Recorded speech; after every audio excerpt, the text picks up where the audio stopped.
Hello, Bobby Torres of Frightbox Recording here, critiquing subscriber mixes, episode 9.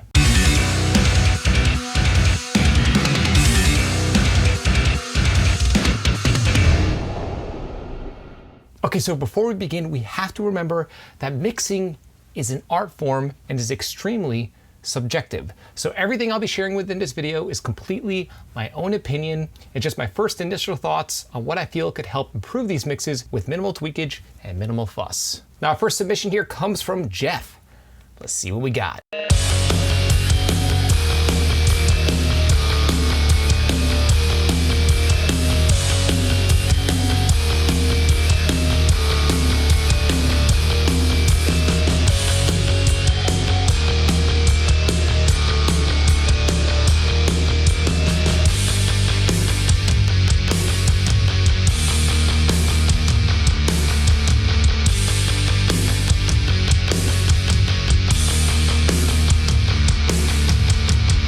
Okay, Jeff, well, I really like what I hear. Everything sounds nice and cohesive.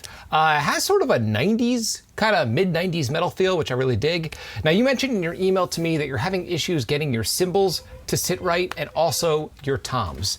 One thing I noticed is that, yes, the hi-hat is definitely cranked. Now, these sound like programmed drums to me. So the one thing you're gonna wanna do if you have control over this is to reduce the volume of your hi-hat in your overhead tracks and definitely the direct mic on the hi-hat itself. To me, your cymbals actually sound pretty balanced. It's just the hi-hat is just, pretty loud. And that's a very, very, very common problem, even with live drums or program drums, with both.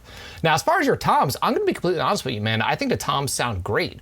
They're a little low-endy, but they don't sound out of control. I think they sound balanced, and I don't really hear a problem with your toms. So Jeff, keep up the great work, and keep me posted on your future productions. Okay, and our next submission here comes from Mr. Behrens.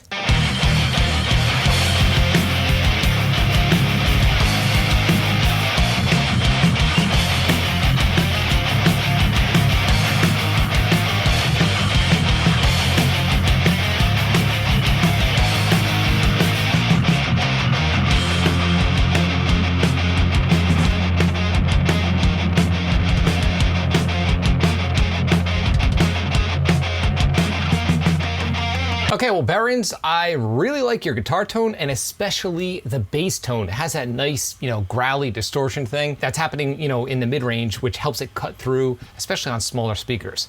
Now, you also mentioned in your email that you're having issues with your tom tracks. And to me, just from upon first listen, they sound way, way too quiet. And I know the struggle because it's always a balancing act between making them too loud, and then they're too woofy, and then they're too low, and then you don't hear them. And right now, they're definitely way too low. So here's my simple piece of advice that I feel like will make a huge difference in your mix. And it's something I do a lot. Simply get your toms to a level where you're hearing them cut through your mix. More likely, more often than not, they're gonna be too woofy, and what you could then do is take a low shelf filter, not a high pass filter, a low shelf filter, and reduce all of your sub-frequencies while keeping your toms sitting at the level where you can hear them. In a sense, what this is doing is keeping all of the mid-range and high-frequency content sat where they belong, and it's just reducing the low-end rumble from getting too muddy and messing with the low end of your mix. It's a simple fix, but seems to work for me, 99% of the time. So Behrens, give that a shot in your next mix and let me know how that works out for you. All right, our next mix here comes from Leonel.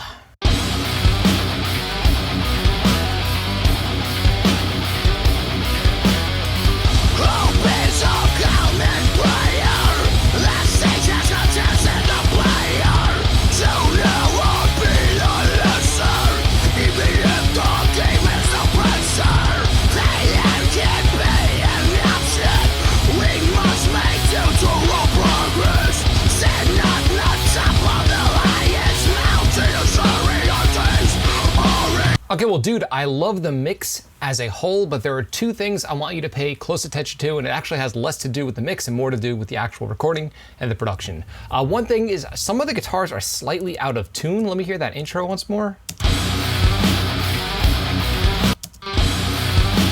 Yeah, one of your guitars is pulling sharp. You want to make sure your guitars are pretty close to being perfectly in tune when you track, because to the average listener, they'll hear that something is off. They just won't know what exactly it is. And I can tell you right now, the guitars are slightly out of tune, and only mainly on that first riff from what I've heard so far. The second thing is some of your vocals are pushing the beat a little, and I don't think you have to re-record your vocals at all. I would just go in there and nudge them in certain spots where they're pushing the beat, because here's the thing, I can hear you're using programmed drums. Programmed drums are generally perfect. If your drums are perfect and your guitars are sitting in a pocket, your vocals sitting on top of that, rushing the beat, is gonna stick out like a sore thumb. So just go in there, spend a little bit of time just pushing back certain words that are, just a little ahead of the beat, and I think it'll really help the overall production as a whole, because the mix itself, I think, sounds killer. Cool guitar tone, cool, nice in-your-face, drier drum tone. I really dig it. So make those tweaks and let me know how it works out for you. All right, our next mix comes from Nolan.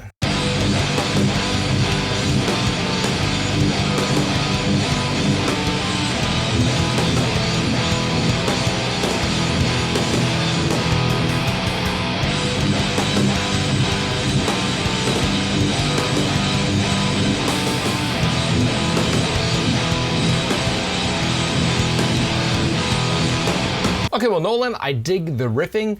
The one thing that stands out to me, much like with the last mix, except more in this case has to do with the drums. I don't know if this is someone playing an E kit or if you program the drums, but some of the drums are definitely out of time with the guitars. Not in a major way, but I would go in there and just quantize your MIDI drums just so they're a little closer to the grid. And then once that's done, make sure your bass and guitars, especially your rhythm guitars, are sitting in the pocket with your drums. If I were you, that would be the main thing to focus on right now, before you could really dive deep into the mix. But again, the tones are cool, the songwriting and riffing is really cool. Just go back in and make sure those drums are on time and keep me posted on your progress. All right, and our next mix here comes from Robert.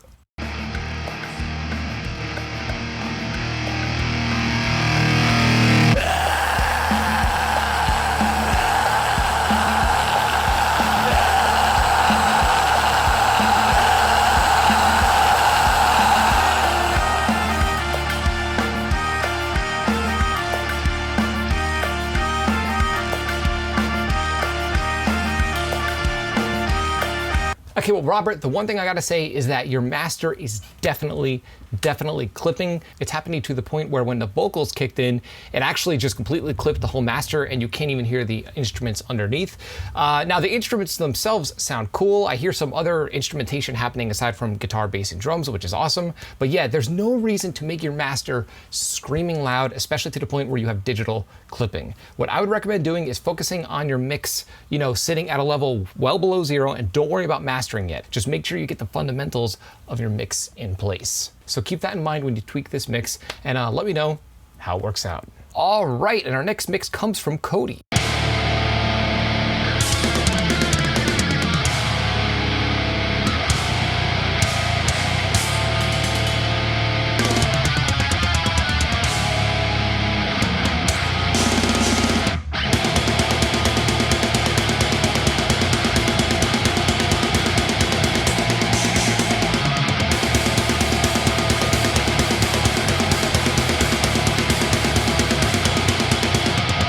Okay, well, Cody, I love what I hear. I hear some melodic death metal, which I'm a huge fan of. Now, I'm guessing these are programmed drums, and the one thing that sticks out to me is that they sound really pegged out and like you have all of your drums set to 127 as far as velocity is concerned.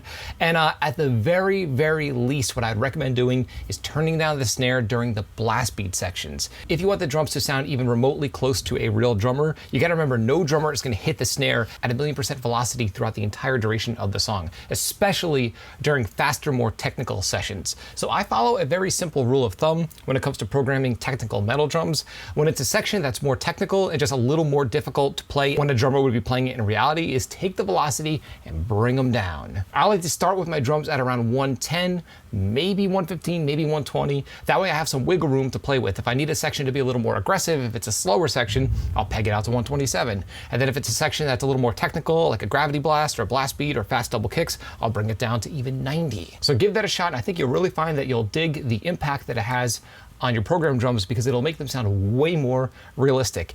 If that's what you're going for, that's my own personal opinion and my own personal taste. Some people like really crazy, almost artificial sounding drum tracks, which is totally cool. But again, if you're looking for more natural, organic production, give the MIDI note velocity advice that I mentioned previously a shot in your mix, and I think you'll really like it. Thank you for your submission. All right, our next mix here comes from Brandon.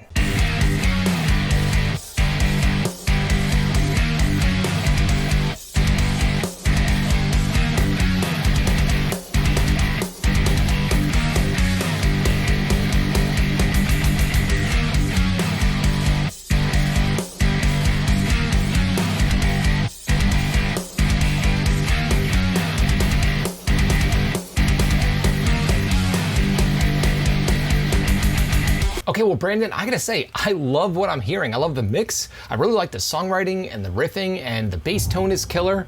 To be honest with you, man, I wouldn't really change much about this. The only thing, if I really have to nitpick, would be to maybe turn your cymbals down slightly. I'm assuming they're programmed drums, and sometimes with programmed drums, if your cymbals are overly loud, it can be, a little obvious that they're programmed. But, that's really a nitpick. I had to really, think hard what I would change while listening to the mix. I really dig it. So dude, let me know what artist this is. I'm really curious. The band sounds killer. If it's your own band, let me know. And killer work, and thank you so much for your submission. All right, and our final mix here comes from Mr. Aiden.